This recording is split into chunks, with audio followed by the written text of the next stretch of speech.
ئێستا هەموو شتێک بۆ هەموو کەس ڕوون بۆەوە. عێراق بەتەمای چیە؟ دەسەڵاتدارانی عێراق بەتەمای چین ئەنفالێکی تر بەڕێوەیە ئەم جارە 6 ملیۆن کورد لە برسا بکوژن. یعنی کوردبوونیان قبول نییە، تەنانەت نایانەوێ موچەی خەڵکی کوردستانیش بنێرن. یعنی نایانەوێ کارمەندێکی کورد وەکو کارمەندێکی عەرەب تەماشایکەن بە کامیلی موچەی ئەوەدەن هی کورد نادەن. دادگای فیدرالیش بەشێکە لەو چەند کوچکەیەی جێنۆسایدی خەڵکی کوردستان. لەسەرم بابەتە لەگەڵ میوانەکەمان قسەی زیاتر و پرسی زیاتریش دەکەین. میوانەکەمان زۆر بەڕێز سیروان کاکەیی ئەندامی خولی یەکەمی پەرلەمانی کوردستان ڕاستەوخۆ لە ستۆدیۆی ژووری هەواڵ لە لامان میوانە. کاک سیروان زۆر بەخێر بن، بۆ بەشداریکردنیشتان لەگەڵمان لەم گەشتەی ژووری هەواڵی کوردستان 24. با لە بڕیارەکەی دادگای فیدرالیەوە لەو مەخسەرەیەوە دەست پێ بکەین کە بەڕاستی گاڵتە جاڕیە دادگایەک بە خۆی بڵێ دادگای فیدرالی و کۆمەڵێ دادوەر تیا دانیشت بن لە کوی دنیادا لە دادگا هەیە. ئەگەر لە دادگای کەتنیشەوە ئێمە کە خواری خوارەوەی دادگاکانە دەست پێ بکەین سکاڵا تۆمار بکرێت لە عینی ڕۆژە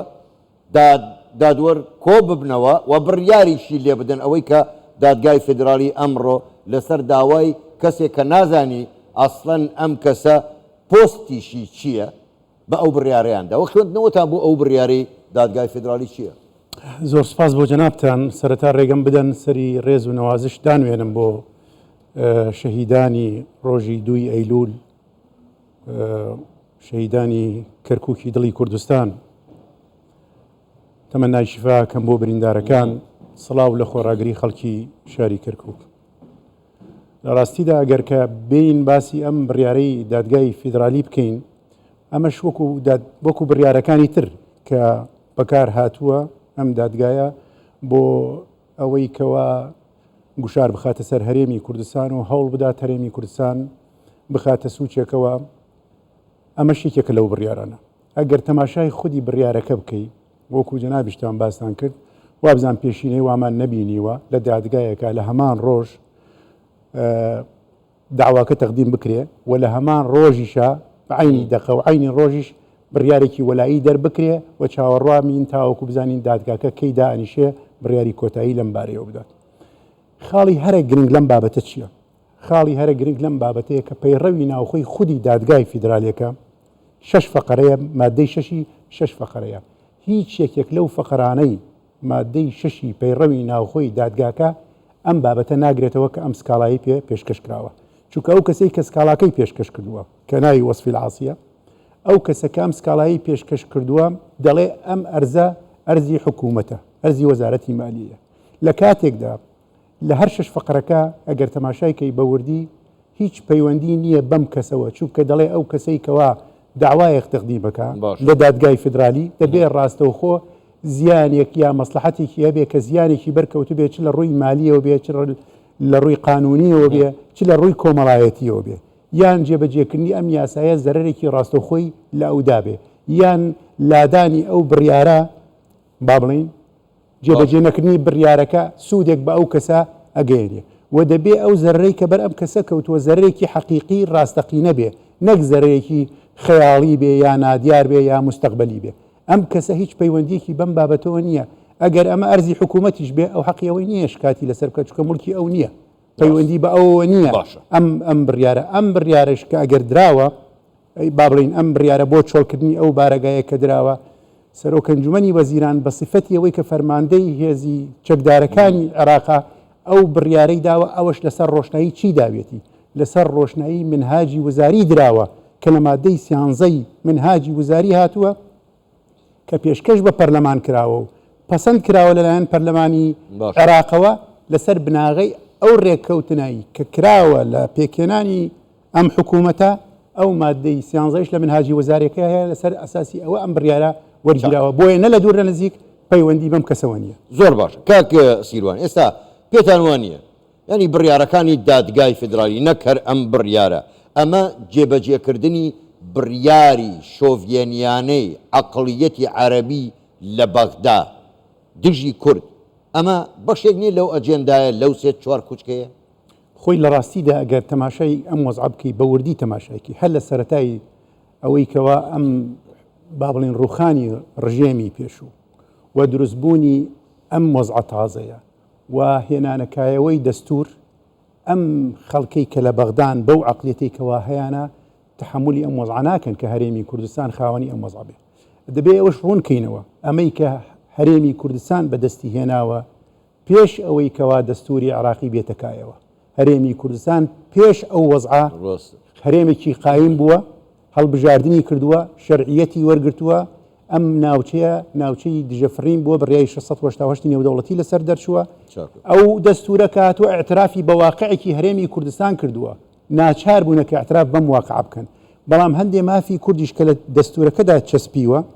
کە سەبارەت بە مادەی 140 و سەبارەت بەو مەسایلانەی کە پەیوەستە بە شایستە دارایەکان مەسلەی نەوت و غاز مەسلەی مافی پێشمەرگە هەموو ئەمانە تەماشاکەن ئەمە ناتوانن هەزمیکەن بۆیە ئەو عەقڵیەتە لە بەغدا و ئەو عەقڵیەتە مەرکەزیەتەی کەوا هەیە هەموو شتەکان دەبێت لە بەغدا بێ و هەوڵدان بۆ بچووکردنەوەی هەرێمی کوردستان هەر لە ڕۆژی ئەوڵەوە دەستی پێکردەوە قۆناغ بە قۆناغ ئەم مەسەلانە دەستی پێکردو هەر لە سەرەتاوە تەماشاکە لە 2007ەوە ئەوان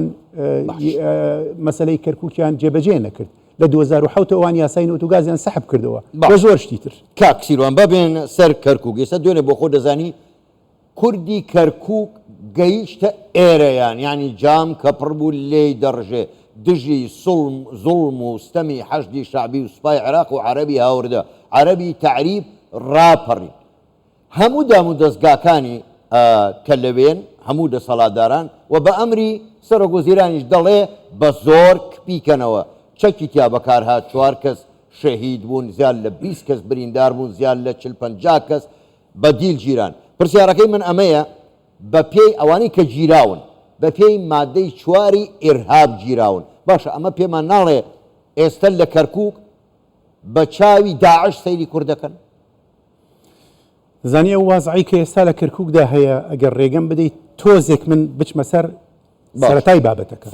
سەرەتای بابەتەکە ئەو گردبوونەوەی کە لەوێ دروست بوو کە کۆبوونەوە ئەو خەڵکەی لەوێ دروست بوون بە ناوی ئەوەی وا خەڵکی ناڕازی کەرکووکن بۆ ئەوەی کەوا ئەو بارەگایە بکرێتەوە یا کورد بگەڕێتەوە بۆ کەرکووکە کوردیش هەموو کۆبووەتەوە لەوەی کە پارتی بگەڕێتەوە بۆ کەرکووک ئەوە خەڵکی کەرکووک نییە داواکاری کە خەڵکی کەرکووک نییە ئەوانەی لەوێ کۆبوونەوە عیبارەتن لە میلیشیاکانی حەشدی شعبی عیبارەتە لە وەصفی العاسی بەو سفەتەی کەوا ئەندامی پەرلەمانە بەو سفەتەی کەوا ڕئیسی قەبیلەیەکە بەو سفەتەی کەوا خاوەنی قایمەیەکی ئینتیخابیە گردبوونەوەی خەڵکێکە مەحسوبە لەسەر حزبێکی سیاسی تورکمانی ئەمانە ئەو خەڵکانن کەسی کە لەو خەڵکانە خەڵک نییە بەڵکو ئەجندای سیاسی ئەو خەڵکانەیە لەوێ کۆبوونەتەوە هەر یەکە و بەمەرامێک لە پاڵ ئەوانەشەوە کۆمەڵێک خەڵکی عەرەبی هاوردە کە بە هیچ شێوەیەک نە فەرهەنگیان نە کولتوریان لە عەرەبی منتیقی حەویجەش ناچێ بەو هۆسایەن کە دەیان کرد ئێمە شارەزاین من خەڵکی کەرکووکم شارەزایانم دەزانم ئەو هۆسێ هیچ شوێ ئەو هۆسەی خەڵکی بیابانەکانە کە لەوێ عەرەبی هاوردە دەیکرد بۆ کۆکردنەوەی دەنگ و ئاژاوە گێڕی بووە ئەوەی کە ئەوان کردیان لەوێ بریتە لە ئاژاوە گێڕیەک یەکەم شت کە بێ ئەبێ ئەو حکوومەتە خۆی بزانێ ئەو کۆبوونەوەیە لە بەردەم ئەو مەقەڕەدا دەبێت پرسیار بکات ڕێگەیەکی نێودەوڵەتی شادەماری ئابووری عێراقە ئەو چەند ڕۆژە ئەو ڕێگەیە بڕاوە چەند زەرری گەیاندێتەوە ئابووری عێراق باش کارسەرۆکی حکوومەت لەوە ناپرسێتەوە کاک سیروان ببوورە یعنی ئێستا بەڵام دوێنێ خەڵک شەهید بوو خەڵک بریندار بوو بە هەمەر و بە دەبابەوە چوونە سەر ماڵە کوردەکان و تەفتیشان کرد و کورد گیرا هەندێک لایەن و هەندێک کەسایەتی کوردیش ئەو ڕاپەڕینی کوردیان بە ئاژاوە جێر لە قەڵەم دەدا وەکو چۆن لە بەغدا وتیان ئەوانە مخەڕیبن هەمان شت تۆ بۆوانە دەڵێ چی بەڕاستی ینی ئەوە شەرمەزاریە ئەوە شەرمەزاریە کە بەرامبەر بە خوێنی ئاڵی ئەو هەموو گەنجە کووردە کە ڕژا دوێنێ لە شاری کەرکووکە لە ڕۆژی 2 مانگ ئەوە شەرمەزاریە ئەو جۆرە ڕەفتارانە ئەمانە هەمووی بۆ مەرامی سیاسیە بە ئاراستەی سیاسیە بۆ ئەوەی کەوا تۆ مەسلەیەکی نیشتیمانی نەتەوایەتی دەکەیتە قوربانی خەتێکی سیاسی خۆت حزبایەتی